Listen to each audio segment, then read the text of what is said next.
Ladies and gentlemen, the captain has turned on the fasten seatbelt sign.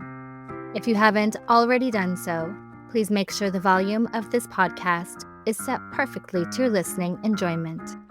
Please take your seat, whether that's on the treadmill, car, sofa, or bed, and buckle in for the last trip. My name is Jamie Beebe, and I'll be your tour guide, recreating someone's last days in paradise. On behalf of myself and everyone behind the scenes, please enjoy the Last Trip podcast. And because nobody likes a long flight to get to where they want to be, let's prepare for takeoff. Michal Krowczyński was a math teacher and Polish tourist who set out to explore Arizona and California during his winter break. Tragically, he vanished under mysterious circumstances on January 17, 2019, while in San Diego, California. Since that day, Michal has not been seen or heard from, and investigators describe his disappearance as highly unusual. Nearly 6 years later, his family remains without answers, still searching for any clue about what happened to him. Where is Michal Krowczyński? Michal disappeared from sunny San Diego, located on California's southern coast, known for its beaches, attractions, and year-round pleasant weather. And San Diego is only about a 2-hour drive from Los Angeles, so it's a place I'm pretty familiar with and have definitely enjoyed visiting. And there's lots to do. The beaches are gorgeous and can be great for surfing, but really much too cold for swimming, at least for me. I'd much rather be in the warmer, clear waters of Hawaii or Thailand. La Jolla Cove is a great beach for kayaking, snorkeling, again, if you don't mind the cold water, and spotting sea lions. The area also caters to tourists with a bunch of upscale shops and restaurants. And this is the area Michal was last known to be in. There's a lot more to San Diego than just beaches. Balboa Park is a great place to visit the museums, gardens, and even the San Diego Zoo. Now, I don't often go to zoos because I really don't enjoy seeing the animals locked in cages. But last time I went, I saw the duck-billed platypus, and they were the only ones outside of Australia, so it was pretty exciting. The San Diego Zoo is famous for featuring diverse wildlife and innovative habitats to make the animals as comfortable as possible. And on that note, SeaWorld San Diego is a famous marine park with lots of animal shows, aquariums, and even rides. Old Town San Diego is a fun, historic neighborhood with older architecture, lots of authentic Mexican restaurants, and enough events to keep anyone entertained. Another fun area is the Gaslamp Quarter, which has Victorian-era buildings, shopping, dining, and lots of nightlife. If you're looking to party in the bars, that's your spot. If you have a car to explore with, Coronado Island is a fun day trip. It's just across the bay from downtown, just over the Coronado Bridge. Famous for Hotel del Coronado, a National Historic Landmark that has hosted presidents, celebrities, and royalty since 1888. Another popular adventure is just over the border in Tijuana, Mexico.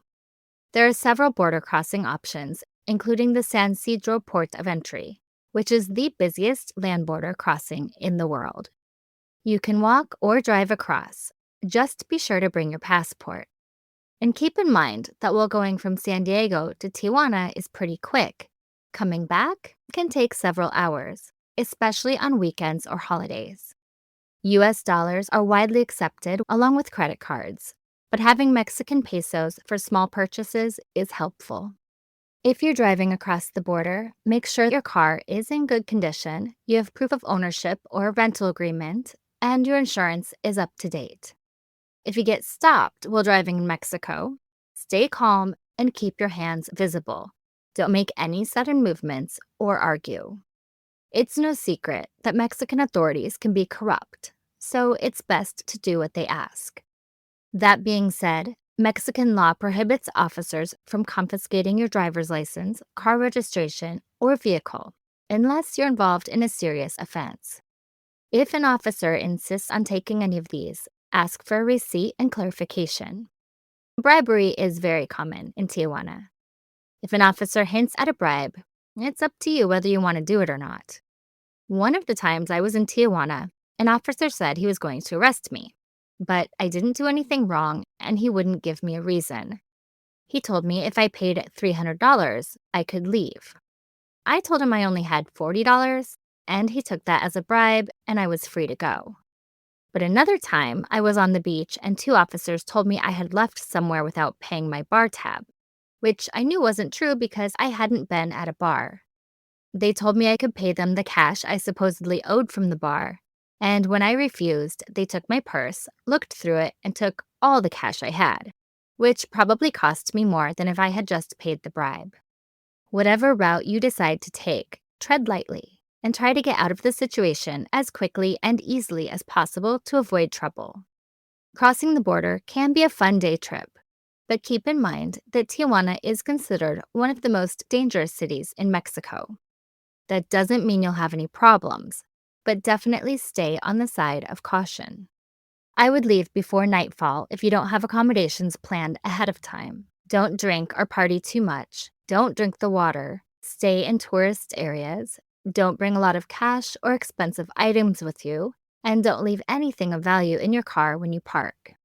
If you use common sense and stay aware of your surroundings, you should be just fine on a day trip to Tijuana. Overall, San Diego is a great place to visit and very safe, which makes the disappearance of Michal Krowczynski even more mysterious. Let's get to know him after a word from our sponsors. When Michal Krowczynski went missing, he was living in Krakow, Poland. And that's a country I've never been to, so I found some fun facts in my research. Now, if you're a foodie, Poland is the home of the pierogi, which is dumplings stuffed with a variety of fillings like potatoes, cheese, meat, or fruits. They love it so much there that they even have pierogi festivals. Another odd food delight is ketchup with pizza. Yep, Poles often serve pizza with a side of ketchup or garlic sauce. Now, I can do the garlic sauce, but I can't say I've ever tried ketchup on pizza. In Wrocław, Poland, there's a restaurant that was established in 1275 and is considered one of the oldest continuously operating restaurants in Europe. Imagine dining where people have dined for nearly 750 years. That's a serious piece of foodie history. And while many countries claim the origins of vodka, Poland's tradition of distilling the spirit dates back to at least the 8th century. Poles are proud of their high-quality flavored vodkas, such as Żubrówka, which is infused with bison grass. Poland is also home to around 25% of the world's white stork population. Villages in northeastern Poland are famous for their stork nests, and you can usually see them perched on rooftops throughout the area. Because in Polish folklore, the presence of a white stork near a home is believed to bring good luck, prosperity, and happiness. People even encourage storks to nest on rooftops by installing special platforms. And Poland has the world's oldest salt mine. The Wieliczka salt mine has been operating since the 13th century. It's a subterranean marvel with chapels, sculptures, and even chandeliers made entirely of salt. Now, if you're a nature lover, the Crooked Forest near Gryfino in western Poland is a mysterious grove of about 400 pine trees, and they all curve sharply at the base. And no one knows for sure why the trees grow this way. Some blame human intervention, while others think it's a natural anomaly. Either way, it's definitely a sight to see if you're in Poland. Not a whole lot has been said in the media about Michael's personal life in Poland, but he did have a brother named Lucas who has been instrumental in the search for him. Michael volunteered for the Polish army and was very street smart. He also graduated from Krakow's University of Technology and had recently started on his PhD at Pedagogical University. He worked as a math teacher in Sobieski High School in Krakow and was very devoted to his job. He was a popular teacher and well-liked by his students and coworkers.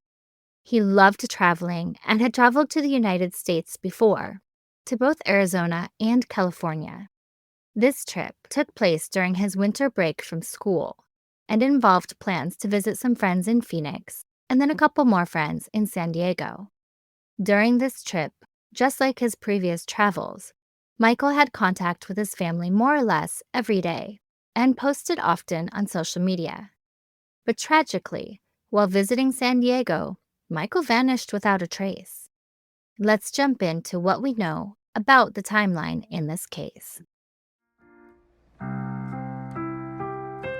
Michal left Poland for his winter vacation on the west coast of the US and landed in Phoenix, Arizona on January 11th, 2019. On that day, he posted a photo of the plane landing in Phoenix, along with another one of him in a car, presumably on his way to visit friends. He stayed in Phoenix until January 16th, posting numerous photos on Instagram of his trip. He posted photos of landscapes, palm trees, a nightclub, cactuses, photos of him with his friend, and just photos of him smiling. Looked like he was having a great time visiting with friends, hiking, and road tripping to Sedona. On January 16th, he posted another photo of himself on an airplane with the caption, "To San Diego," and a heart emoji. After the quick flight, he got right to exploring. On the 16th, he went across the border to check out Tijuana, and then back to San Diego for dinner that night with some previous coworkers he knew from Poland. One of the friends he had dinner with, Katarina Kajana-Polk, said he was in a great mood during dinner and nothing seemed out of the ordinary. After dinner, he went back to the La Jolla Biltmore Motel. The hotel has since permanently closed, but it was a budget-friendly accommodation located on La Jolla Boulevard. It was an average motel, conveniently situated within walking distance of La Jolla's beautiful beaches and about 5 miles from SeaWorld San Diego. On January 17th, Michal checked out of the motel at 11 a.m. and asked the motel employees to hold his luggage until around 4 p.m. when he would be back to pick it up. He had a flight going back to Phoenix at 7 p.m. that night, so the time frame adds up for him to grab his luggage and head to the airport. But he never showed back up to get his bags, never got on his flight, and has never been seen or heard from again. The last 4 photos posted to Michal's Instagram account were all posted on January 17th. Thanks to some savvy Reddit users, we have a lot of information about those photos, including the exact time and place they were posted. There was one taken in Tijuana, Mexico, that was posted along with one from La Jolla at 11:24 a.m. while he was in La Jolla. The weather is different in each photo, so they weren't both taken that day, but taken earlier and posted at that time. Both were landscape photos, one of a sunny Tijuana near the border, and the other was an overcast photo of the ocean. The second to last one he put up was posted at 11:36 a.m. from Bird Rock in San Diego. It was an up-close photo of some wet rocks. The last photo was posted at 11:40 a.m. at Pacific Beach, San Diego. It was another landscape photo of the ocean and some birds on rocks. It looks cloudy and overcast in all the beach photos. After that last photo, there's no record of Michal being seen or heard from, or even being online. Michal's friends in Phoenix had no idea he was missing until they arrived to pick him up at the airport that night, and he wasn't there. This was totally out of character for Michal, so they reported him missing the next day when no one was able to reach him. He was responsible and the type of person who showed up where he said he'd be and wouldn't be out of touch with loved ones, so they were immediately worried that something had happened. As word got out that Michal was missing, San Diego locals started combing the beach he was last at for any signs of him. On January 23rd, several items belonging to Michal were discovered on the beach near Bird Rock, just north of Pacific Beach in Calumet Park in La Jolla. San Diego Police Lieutenant Matt Dobbs confirmed that a brown shoe and deodorant with Polish writing were both found. The shoe matched the description of a pair of shoes that were recently purchased by Michael while he was in Arizona. Lieutenant Dobbs said, "The location they were found is close to where the pictures he posted were taken. We're trying to work out the time frames. We just don't want people jumping to conclusions on what may have happened to him." Locals Kara Bergerson and Zachary Vernon heard about the story on the news and spent the entire day looking for his missing backpack, other items of clothing, or even the other shoe belonging to Michael.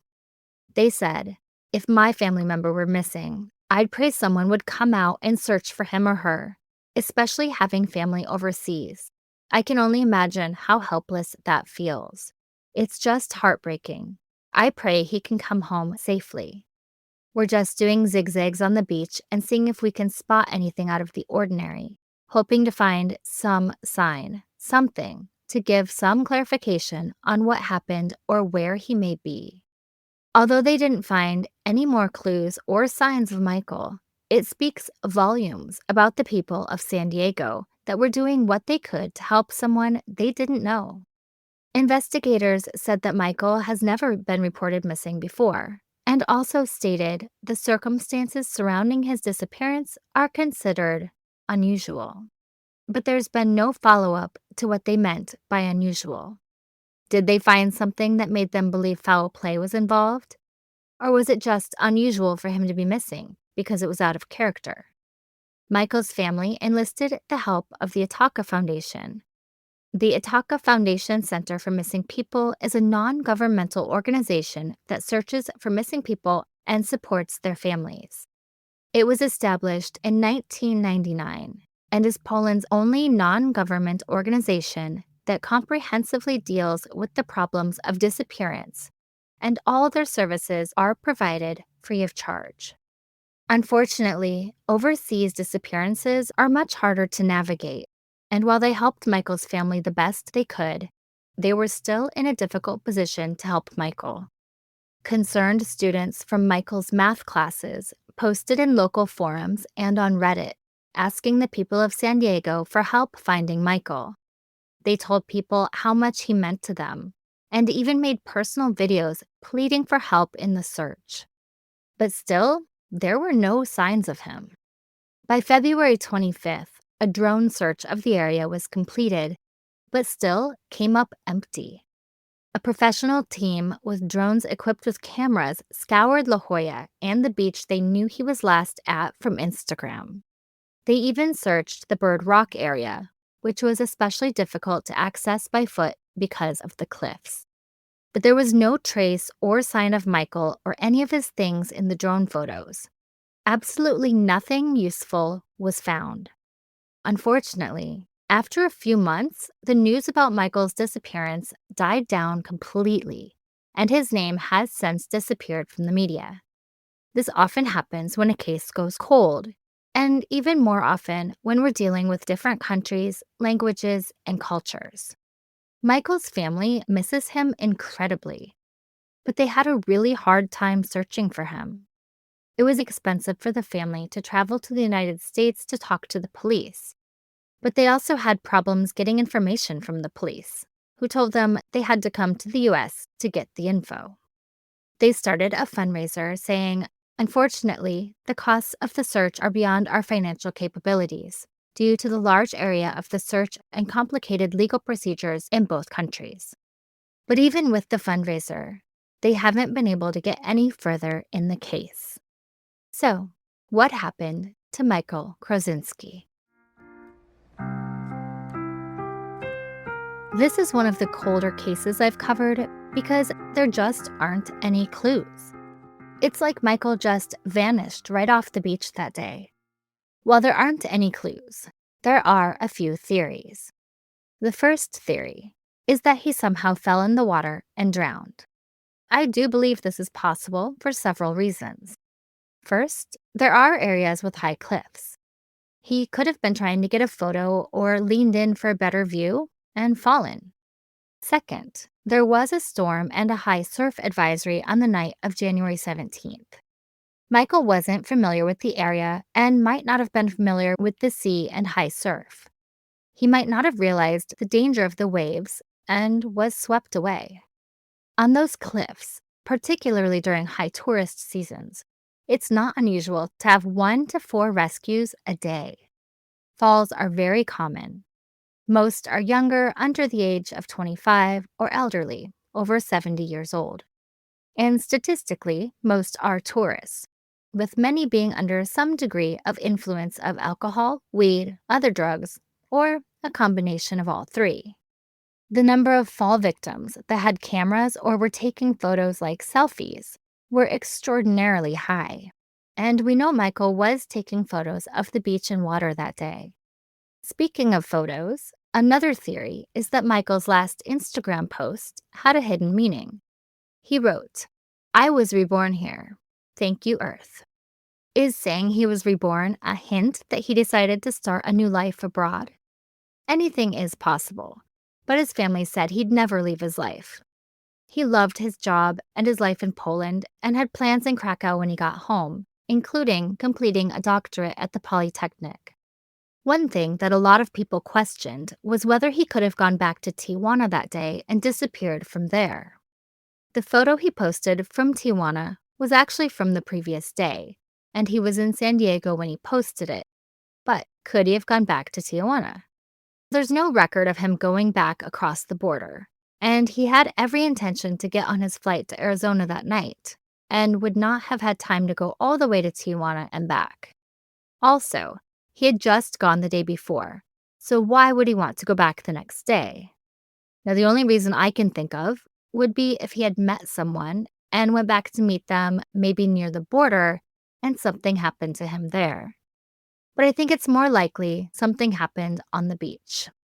If there wasn't an accident, then it was likely a case of foul play.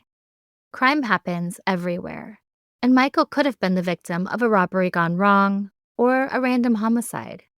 But unless someone comes forward, we may never learn where Michal Krowczynski is today. Is San Diego a safe place to visit? Definitely. It has a reputation as a family-friendly and tourist-friendly city. But, like anywhere, safety can vary depending on the neighborhood and circumstances. The popular tourist areas are safest, and these include La Jolla, Coronado, Balboa Park, the Gaslamp Quarter, Del Mar, Torrey Pines, and Mission Bay. Places you may want to exercise more caution in are certain parts of East San Diego or Southeast San Diego, such as Encanto or Lincoln Park, because the crime rates are higher. Two main considerations to think about when visiting San Diego include the unhoused population and the proximity to Mexico. San Diego has a visible unhoused population, especially downtown and in areas like East Village. Most of the time, they keep to themselves, but there has been a rise of random violence from the unhoused population throughout California. Weapons, including guns and knives, are often found within the unhoused population because they are so easy to get in the United States. There are many cases of unprovoked random attacks, so stay aware of your surroundings when in these areas of San Diego. Being so close to the Mexican border can have an impact on crime in San Diego as well. There are crimes related to smuggling and trafficking that occur at the border, but it rarely impacts tourists unless they're directly involved in illegal activities. Border traffic can attract petty crimes like pickpocketing or vehicle break-ins near the crossings. If you're at the border, avoid isolated areas, especially at night, and make sure you know where you're going. And be sure you have correct navigation to avoid unintentionally crossing into Mexico. And watch for scams, like anyone offering expedited border crossings or unofficial services. Most of the time, San Diego's close relationship with Tijuana has made the city a vibrant, multicultural hub rather than a high-risk zone. With basic awareness, visitors can safely enjoy everything San Diego offers without concerns about the border location. Like any beach city, there are additional safety tips you want to follow around the water. Always choose a beach with a lifeguard on duty and swim in designated areas. Rip currents are powerful currents that can pull swimmers away from the shore. If you're caught in one, stay calm, swim parallel to the shore to escape the current, and then swim back to the beach. Be cautious of large waves and surf advisories. A large wave can come seemingly out of nowhere and wash away unsuspecting people. Check the tide schedules, especially in areas like Sunset Cliffs or La Jolla Cove, because the rising tides can trap you if you're not careful. Stingrays are common in the shallow waters. To avoid being stung, shuffle your feet as you walk through the water to alert them, and if you are stung, find a lifeguard for assistance and first aid. Watch for surfers and bodyboarders in the water to avoid a collision. Some beaches have areas designated specifically for swimming or surfing, so stay in your lane. Beaches like Black's Beach and Sunset Cliffs have steep paths and cliffs. If you're exploring, stick to marked trails, avoid standing too close to the edge, and never climb the cliffs. Overall, San Diego is a safe city. Stay aware of your surroundings and respectful of the place you're traveling to, and you'll stay ahead of the game. Most importantly, no matter where you're traveling, make sure you inform someone about your plans before going anywhere. Tell someone reliable where you're going, what you'll be doing, and when to expect you back. And my number one tip to staying alive on vacation is to pay attention to your gut. If something doesn't feel right, it isn't. Michal Krowczyński disappeared from San Diego on January 17, 2019, while visiting from Poland. He is white, 5 feet 9 inches, 180 pounds. He has short brown hair, green eyes, and usually has a bit of a stubble. He also has braces on his teeth. He was wearing a navy blue jacket, long black or blue pants, and was carrying a black backpack. He also has a scar on his back from a previous spine injury. His family misses him terribly, and they deserve answers. If you have any information, please reach out to the San Diego Police Department at 619-531-2000 or the SDPD's Missing Persons Unit at 619-531-2277. And finally, remember to leave a review and rate this podcast 5 stars if you like the show, or hell, even if you don't. But either way, feel free to let me know what you think. Please follow The Last Trip on Instagram at The Last Trip Crime Pod, and subscribe on Patreon to support the show. You'll get extra research, videos, photos, and updates, and even learn more about my personal travels. That's patreon.com/The Last Trip Podcast. I'm Jamie Beebe, bringing you your last trip and signing off until the next one. Thanks for listening.